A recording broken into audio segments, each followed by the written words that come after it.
Good morning student. आज हम आरोह पुस्तक का पाठ 11 भक्तिन का अध्ययन करेंगे, जिसकी लेखिका हैं महादेवी वर्मा। तो आज हम अध्ययन चर्चा में ले रहे हैं महादेवी वर्मा का गद्य पाठ भक्तिन। भारतीय काव्य साहित्य में छायावाद युग की जिस चतुष्टय यानी 4 महत्वपूर्ण कवियों का इतिहास में स्वर्णिम स्थान है, उनमें महादेवी वर्मा की विशेष प्रतिष्ठा है। उन्हें उच्च कोटि का गद्य लेखन किया है। भक्तिन उनका एक संस्मरणात्मक रेखाचित्र है, अर्थात कि हमारे हिंदी साहित्य में युग चले हैं, जैसे शुक्ल युग, इसी प्रकार से द्विवेदी युग, इसी प्रकार से छायावादी युग। तो जो छायावादी युग था बेटा, इस युग में 4 महत्वपूर्ण कवि माने गए हैं, जिनमें हैं सूर्यकांत त्रिपाठी निराला, सुमित्रा नंदन पंत, जयशंकर प्रसाद, महादेवी वर्मा। इन 4 महत्वपूर्ण कवियों में महादेवी वर्मा का स्थान भी उच्च कोटि का है। जो हमारे पास चैप्टर है भक्तिन, ये उनके द्वारा लिखा एक संस्मरण है। हमारे हिंदी साहित्य में अनेक विधाएं हैं, जैसे कहानी, उपन्यास, नाटक, निबंध, जीवनी, रिपोर्टाज आदि। ये सब क्या है बेटा? हिंदी साहित्य की विधाएं। विधाएं यानी शैली, लिखने का ढंग। संस्मरण और रेखा चित्र भी गद्य की 2 विधाएं हैं। जो रेखा चित्र होता है और संस्मरण होता है, ये भी गद्य की 2 विधाएं हैं, लेकिन ये काफ़ी हद तक एक जैसी होती हैं, लेकिन फिर भी इनमें अंतर होता है। तो चलिए पहले यही जान लेते हैं कि संस्मरण किसे कहते हैं। जब हम अपनी यादों के सहारे किसी व्यक्ति के जीवन अथवा घटनाओं का वर्णन लिखते हैं या करते हैं, तो उसे संस्मरण विधा के नाम से जाना जाता है। अर्थात जब हम किसी व्यक्ति के जीवन में घटने वाली घटनाओं को याद करते हुए उसे लिपिबद्ध करते हैं यानी लिखते हैं, तो वह संस्मरण कहलाता है। और रेखा चित्र क्या होता है? तो मोटे तौर पर रेखा चित्र शब्द से ऐसा प्रतीत होता है कि वह चित्रकला का एक पक्ष होगा, अर्थात कि जैसे हमें चित्र बनाने होंगे। हाँ, वह चित्रकला का एक पक्ष तो है ही, पर हिंदी साहित्य में भी गद्य की एक विधा रेखा चित्र कहलाती है। रेखा चित्र के अंतर्गत किसी व्यक्ति अथवा घटना का वर्णन करते समय उसके शारीरिक गठन अथवा घटना के परिवेश का उसी तरह विवरण दिया जाता है जैसा कि शब्दों से चित्र बनाया जा रहा हो। आप उस चित्रण को सुनकर ही चित्र की कल्पना करने लग जाते हैं। इसे ही हिंदी साहित्य में रेखा चित्र कहते हैं। आप लोगों ने प्रेमचंद के फटे जूते चैप्टर पढ़ा होगा, 9th क्लास में, याद होगा अगर आप लोगों को। तो उसमें बताया था कि प्रेमचंद जी ने धोती पहनी हुई है, कुर्ता पहना हुआ है, सिर पे टोपी लगाई है, उनके गालों की हड्डियाँ निकली हुई हैं, कनपट्टी चिपकी हुई है। तो जब हम ये सब चीज़ें पढ़ रहे थे तो हमारे सामने प्रेमचंद जी का चित्र उभर कर आ रहा था, है ना? तो वही रेखा चित्र कहलाता है। ठीक है बेटा। इस चैप्टर में भी संस्मरण और रेखा चित्र दोनों के अंश हैं। महादेवी जी यहाँ पर रेखा चित्र भी खींचेंगी, भक्तिन का बताएंगी भक्तिन देखने में कैसी थी। ठीक है ना? तो अंतर आप लोगों को समझ में आ गया होगा संस्मरण और रेखा चित्र में। अब हम अपने पाठ का सारांश शुरू करते हैं। भक्तिन, जिसका वास्तविक नाम लक्ष्मी था, अपने जीवन के उत्तरार्ध में लेखिका महादेवी वर्मा की सेविका के रूप में उनकी साथिन बनी। उन्होंने ही लक्ष्मी को उसके पहरावे ओढ़ावे वाले स्वरूप को देखकर एक नया नाम दिया था, भक्तिन। अर्थात जब भक्तिन महादेवी वर्मा के घर नौकरी करने के लिए आई, तब उसने लेखिका को अपना वास्तविक नाम बताया, क्योंकि वह अपनी ईमानदारी का परिचय देना चाहती थी। तो उसने बताया कि उसका नाम लक्ष्मी है, लेकिन साथ साथ उसने लेखिका से आग्रह भी किया कि वह उसे लक्ष्मी नाम से ना बुलाए। तो महादेवी जी ने उसकी सफ़ेद धोती, उसका घुटा हुआ सिर और गले में कंठी माला देख करके उसे नाम दिया भक्तिन। घुटा हुआ सिर यानी गंजा, अर्थात भक्तिन अपना सिर मुंडवाती थी, अपने बाल मुंडवा लेती थी। लक्ष्मी के बाल्यकाल में ही उसकी माँ की मृत्यु हो गई थी, अर्थात जब वह छोटी थी लक्ष्मी, तब उसकी माँ की मृत्यु हो गई थी और उसका पालन पोषण उसकी सौतेली माँ ने किया। सौतेली माँ उससे छुटकारा पाना चाहती थी, इसीलिए 5 वर्ष की आयु में ही उसका विवाह कर दिया गया।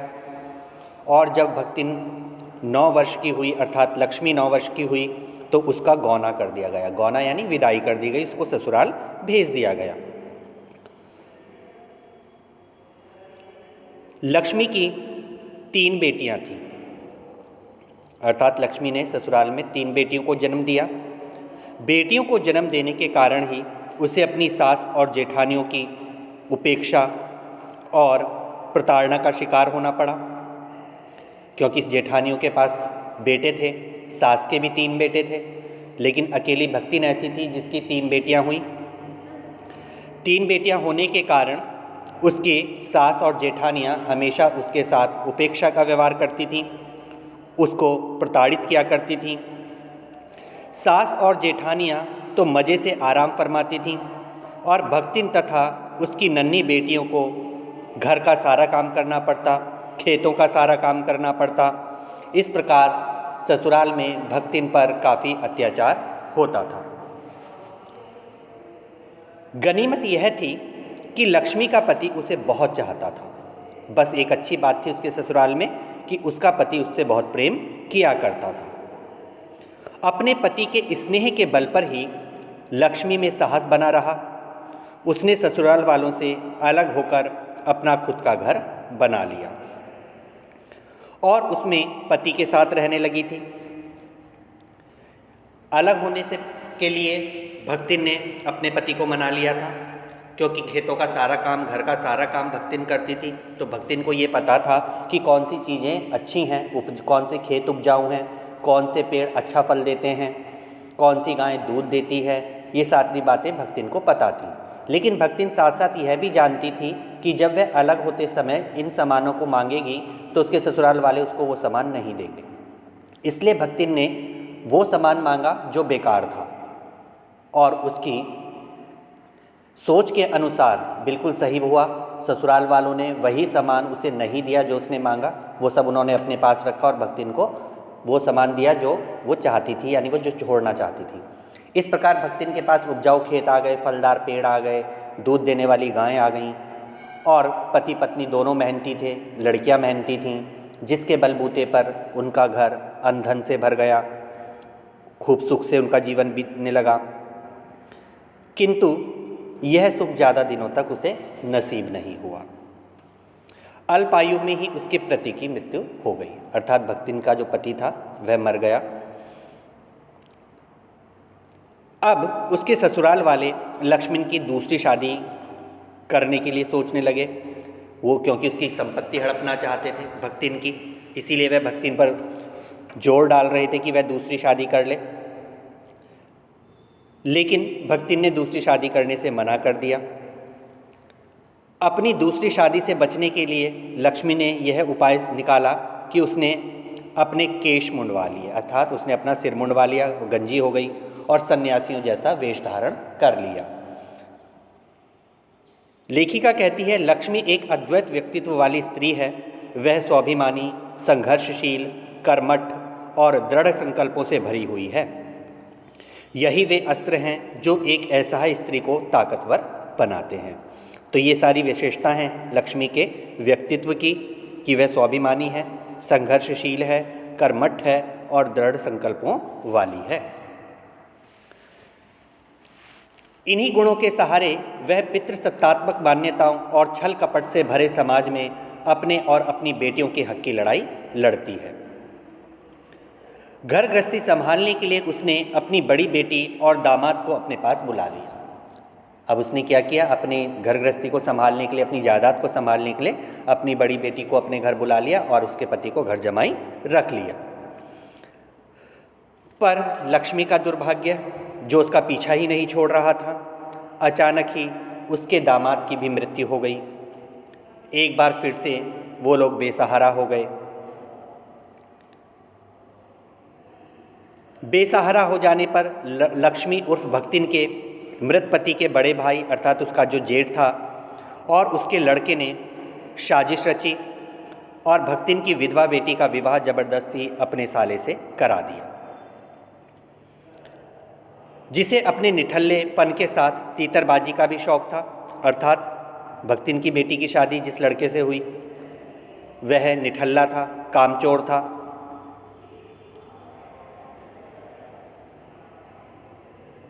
पंचायत द्वारा कराया गया जबरदस्ती वाला यह संबंध दुखदायी ही रहा। ऐसे में माँ बेटी दोनों का ही मन घर गृहस्थी से उचाट हो गया, क्योंकि वह काम करता नहीं था, पैसे उड़ाता रहता था, जिस कारण माँ बेटी को लगता था हम मेहनत करते हैं, ये सारा पैसा उड़ा देता है, तो उनका मन उचाट होने लगा। धीरे धीरे उनके घर में निर्धनता आ गई, वह फिर से गरीब हो गए। यहाँ तक कि लगान भी चुकाने के लिए उनके पास पैसे नहीं रहे। जब भक्तिन लगान नहीं चुका पाई तो जमींदार ने भक्तिन को सजा के तौर पर सारा दिन अपने घर के बाहर धूप में खड़ा रखा और तरह तरह से अपमानित की जाने वाली लक्ष्मी अपने इस अपमान को सहन नहीं कर पाई और उसने निश्चय किया कि वह गांव छोड़कर शहर जाकर नौकरी करेगी और वह गांव छोड़कर शहर आ गई। शहर में आकर वह महादेवी जी की शरण में आई और उनकी सेविका बन गई, अर्थात उनके यहाँ नौकरानी का काम करने लगी। यही आकर लक्ष्मी को अपना नया नाम मिला, भक्तिन। भक्तिन महादेवी के व्यक्तित्व और स्नेह से अत्यधिक प्रभावित है। इसी कारण उसमें महादेवी के प्रति उच्च कोटि का आदर भाव, समर्पण और एक अभिभावक वाला अधिकार भाव उत्पन्न हो जाता है। वह छाया के समान महादेवी के साथ बनी रहती है। अर्थात जो लक्ष्मी है वह महादेवी के घर को अपना घर समझने लगती है और महादेवी पर अपना पूर्ण अधिकार समझती है। वह उनकी प्रति छाया बनकर सदैव उनके साथ रहती है। रात रात भर जागकर चित्रकारी या लेखन जैसे कार्य में व्यस्त अपनी मालकिन की सेवा का अवसर वह प्रयास करके ढूंढ लिया करती है। अर्थात लेखिका जब चित्रकारी करती है या रात रात भर बैठकर अपना लेखन कार्य करती है तो भक्तिन भी जगी रहती है और बीच बीच में लेखिका को कभी कुछ खाने के लिए ला देती है, कभी चाय ला कर दे देती है, कभी दूध ला कर दे देती है। इस तरीके से वह उसकी सेवा करती रहती है। महादेवी भक्तिन को नहीं बदल पाई, परंतु भक्तिन ने महादेवी को जरूर बदल दिया। लेखिका कहती है लाख चाहने पर भी वह भक्तिन के व्यवहार को नहीं बदल पाई। भक्तिन देहाती थी, देहातिन ही रही। वह उसे कभी रसगुल्ला खिलाना नहीं सिखा पाई। भक्तिन रसगुल्ला खाने से मना कर देती थी कि ये तो शहरी लोग खाते हैं। लेकिन भक्तिन ने महादेवी जी को बिल्कुल बदल दिया। महादेवी जी को उसने मोटी देहाती रोटियां, चटनी आदि खानी सिखा दी। भक्तिन के हाथ का मोटा देहाती खाना खाते खाते महादेवी जी का अपना भोजन स्वाद ही बदल गया था। भक्तिन ने ही महादेवी को देहात के किस्से, कहानियाँ और बहुत सी किंवदंतियाँ कंठस्थ करा दी थी। कंठस्थ करा देना यानी याद करा देना। स्वभाव और अपने पर गुजरी आर्थिक दुर्गतियों के चलते महाकंजूस होने पर भी यही भक्तिन पाई पाई कर जोड़ी गई अपनी 105 रुपये की रकम को एक अवसर आने पर महादेवी जी को सहर्ष समर्पित कर देने में जरा सी भी हिचक महसूस नहीं करती। वैसे भक्तिन बहुत कंजूस थी, लेकिन उसने पाई पाई करके पैसे जो जोड़े थे वह अपनी मालकिन पर भी लुटा देने के लिए सदैव तैयार रहती थी। अर्थात वह अपनी मालकिन की सच्ची सेविका थी। यह उसका महादेवी जी से प्राप्त स्नेह और उदारता के प्रति समर्पण भाव है। जेल के नाम से थरथर कांपने वाली भक्तिन अपनी मालकिन के साथ जेल जाने के लिए बड़े लाट साहब तक से लड़ने को भी तैयार हो जाती है। वह महादेवी जी के जीवन का ऐसा अविभाज्य हिस्सा बन जाती है कि अब स्वयं महादेवी जी भी उसे नहीं खोना चाहती। अर्थात जो भक्तिन है वह महादेवी जी को बहुत स्नेह करती है। जब महादेवी जी केदारनाथ घूमने जाती हैं तो वह उनके साथ जाती है और छोटी छोटी पगडंडियों पर आगे आगे चलती है। और जब मैदानी क्षेत्रों में महादेवी जी के साथ वह घूमने खेतों में जाती है तब वह अपनी मालकिन के पीछे पीछे चलती है। पूछने पर वह बताती है कि पहाड़ी रास्तों में अगर पैर फिसलेगा तो पहले मैं गिरूंगी और आप बच जाओगी, और मैदानी क्षेत्रों में मैं पीछे इसलिए चलती हूँ कि अगर मैं आगे चलूँगी तो मेरे पैर से जो धूल उड़ेगी वो आपके चेहरे पर लगेगी और मैं तो आपकी सेविका हूँ। ये कैसे हो सकता है? ये कैसे हो सकता है? महादेवी जी के ही शब्दों में कि जो भक्तिन थी वह जेल जाने से बहुत डरती थी, लेकिन जब महादेवी जी कहती हैं कि मैं स्वतंत्रता आंदोलन में भाग लेती हूँ और मुझे जेल जाना पड़ेगा, तो वह उनके साथ जेल तक जाने के लिए तैयार हो जाती है। तो महादेवी जी इससे कहती हैं कि ऐसे जब तक कोई गुनाह नहीं किया जाता अंग्रेज़ों को नज़रों में, तब तक वह किसी को जेल में नहीं डालते हैं, तो वो तुम्हें जेल में क्यों डालेंगे मेरे साथ? तो कहती है मैं बड़े लाट से लड़ जाऊंगी और उनको चांटा मार दूंगी, तब वह मुझे जेल में तुम्हारे साथ बंद कर देंगे। इस प्रकार वह महादेवी जी के साथ हर जगह रहना चाहती है। महादेवी जी के ही शब्दों में इसे इस तरह देखा जा सकता है, मैं अक्सर ऐसा सोचती हूँ कि जब ऐसा बुलावा आ पहुँचेगा जिसमें ना धोती साफ करने का अवकाश रहेगा, ना सामान बांधने का, ना भक्तिन को रुकने का अधिकार होगा, ना मुझे रुकने का, तब चिरविदा के अंतिम क्षणों में ये देहातिन वृद्धा क्या करेगी और मैं क्या करूँगी। लेखिका कहती हैं कि मैं भक्तिन के इस परिच्छेद को बंद नहीं करना चाहती हूँ, इसीलिए उन्होंने इसे अधूरा ही छोड़ दिया है। तो ये था हमारा पाठ भक्तिन। अगला पाठ अगली वीडियो में।